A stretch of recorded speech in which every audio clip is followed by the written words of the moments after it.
Ново гостување и нов соговорник во Македонија наутро, овој пат од Кембридж, Масачусетс, Соединетите Американски држави.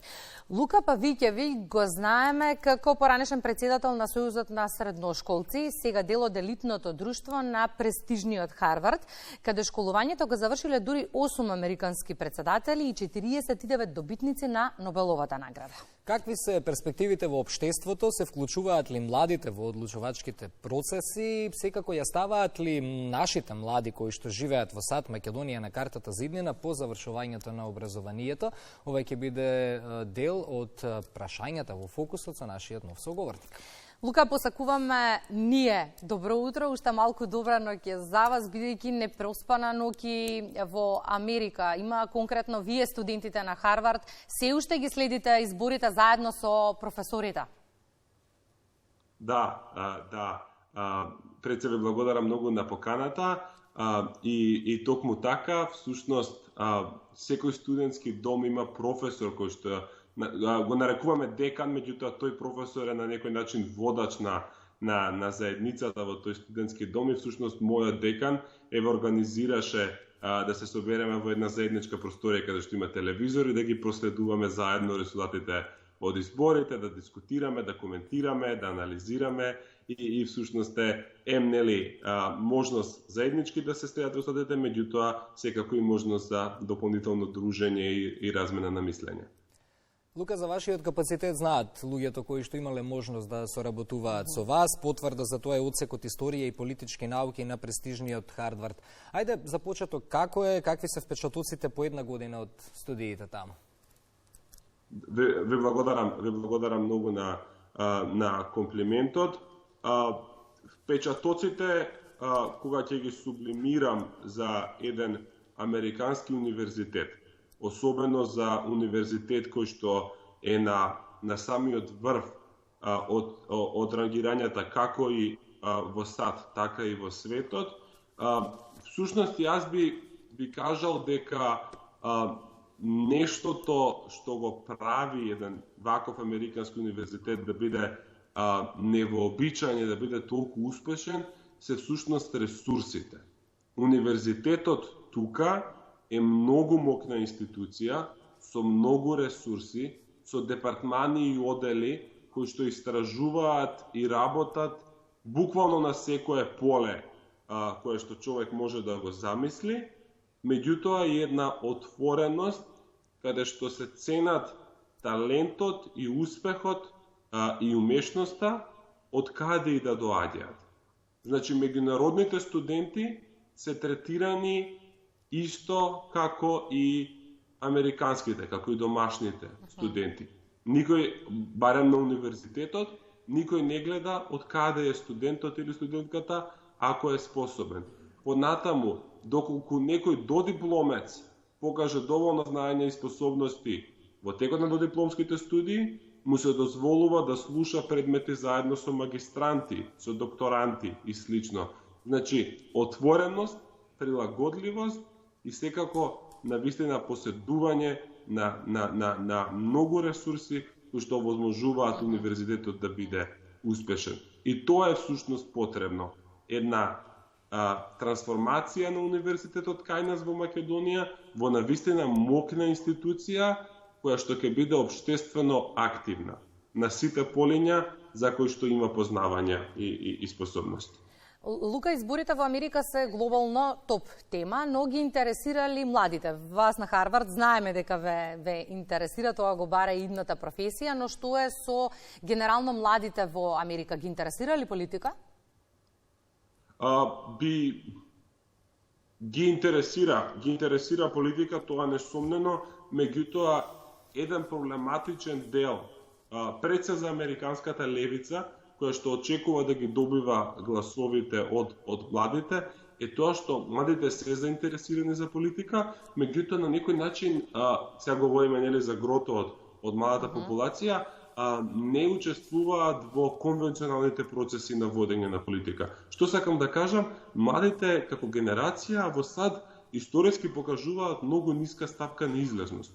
И, например, ги интересира политика од аспект да читаат, да истражуваат, да коментираат, да дискутираат, да пишуваат на социјални мрежи на интернет, во дигиталниот свет се навистина младите многу активни и таму би рекол дека нели во сајбер просторот доминираат, меѓутоа од друга страна кога ќе дојде веќе сонот на јаве, кога треба нели да се претвори нешто, да се претвори некоја замисла во нешто конкретно, а тоа барем за множеството од луѓето се случува преку гласање, всушност младите на некој начин таму подклекнуваат и не излегуваат во доволен број на гласање. А некако демократите тука очекуваат дека го имаат младинскиот глас, само поради таа тенденција младите да имаат и по либерални ставови. Од друга страна пак и таа перцепција се менува, бидејќи со денешниот избор имав шанса да погледнам неколку бројки. Например, председателскиот кандидат Трамп, кој што моментално барем има најголеми шанси да стане следниот претставител на Соединетите Американски држави, всушност успеал да го зголеми младинскиот глас, успеал да го зголеми процентот на млади луѓе кои што гласаат за него, особено на младите мажи афроамериканци, односно младите мажи од црнечката раса. Тоа е еден своевиден успех за него. И третата работа што би сакал да ја кажам конкретно за начинот на кој што се активираат младите, што можеби ни е чуден нам во Македонија, тоа е што навистина има млади кои што се активни и во политичките партии и во кампањите на овие кандидати, највеќе како волонтери, и всушност учествуваат во вртењето на броеви, контактот со гласачи, кампањата, посетувањето на населени места, разговорот со жители и слично, меѓутоа не очекуваат нешто лукративно за возврат, барем не краткорочно, туку сметам дека на некој начин во Америка е веќе развиена таа општествена структура на политички оперативци, да не речам дури и класа на политички оперативци, односно на луѓе кои што водат кампањи, се занимаваат со кампањи, работат во тим-тенкови, едноставно политиката им е кариера, на некој начин тоа што волонтираат во студентски денови им е учење на занает, меѓутоа, наистина да кажам, не сметам дека младите, барем во кампањата, ниту на господја Харис, ниту на господин Трамп, не е зедоа некое огромно, формативно, круцијално учество, да кажеме дека да формираат политика, а и не сум сретнал, барем за сега во кампањата конкретно да зборат за барањата на младите или младински политики, туку младите се одредуваат за кого ќе гласаат врз основа на други ставови, идентитети, интереси и слично. Зависи од кој дел од Америка доаѓаат, какво е нивото социоекономско потекло, расно потекло, колку се религиозни или не се и слично. Тие фактори мислам дека играат поголема улога од оштодивната возраст. И пред тебе, гостинка, ни беше Ања Ветерова. Последното прашање за неа беше дали Ања става Македонија на картата за иднина, односно дали планира да се врати овде. Уште 2 години има Лука до крајот на студиите на Харвард, па логично е да прашаме дали ја ставаш Македонија на картата за иднина по завршувањето на образованието. Какви се плановите? Секако дека ја ставам Македонија на картата за моите идни планови. Сега можеби на гледачите ќе им изгледа дека го избегнувам одговорот, меѓутоа ве уверувам дека не е така. Имајќи ја предвид мојата кариерна определба, тоа е да бидам универзитетски професор, тоа изискува од мене да го продолжам своето високо образование на 2 степен и на 3 степен студии, поточно магистерски и докторски студии, така што размислувам најмногу околу тоа. Разгледувам дестинации што во САД, што во Европа и одлуката, веројатно каде кариерно ќе го продолжам мојот живот за некој подолг временски период од 4 години, би била донесена по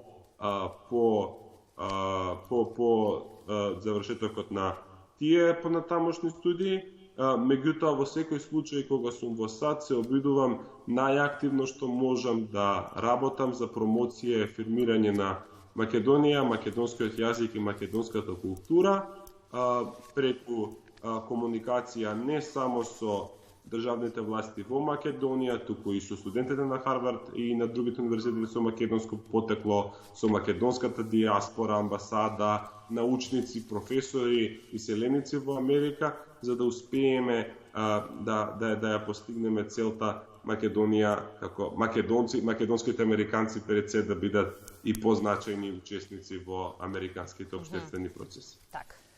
Лука, благодариме за овој разговор и за одвоеното време. Ти посекуваме на тебе добра ноќ. Верувам ќе продолжите да ги следите резултатите на овие значајни избори кои што цел свет ги очекува, односно крајните резултати. До следно видување те поздравуваме и секако те очекуваме во Македонија, па зошто да не и во политичките води, вака размислував кога видов и што студираш. Како звучеше, апсолутно. Така да, време е за нови генерации, време е за нови млади луѓе кои што се наша гордост, се надвор од државата. И ќе бидат двигатели во општеството. Благодариме.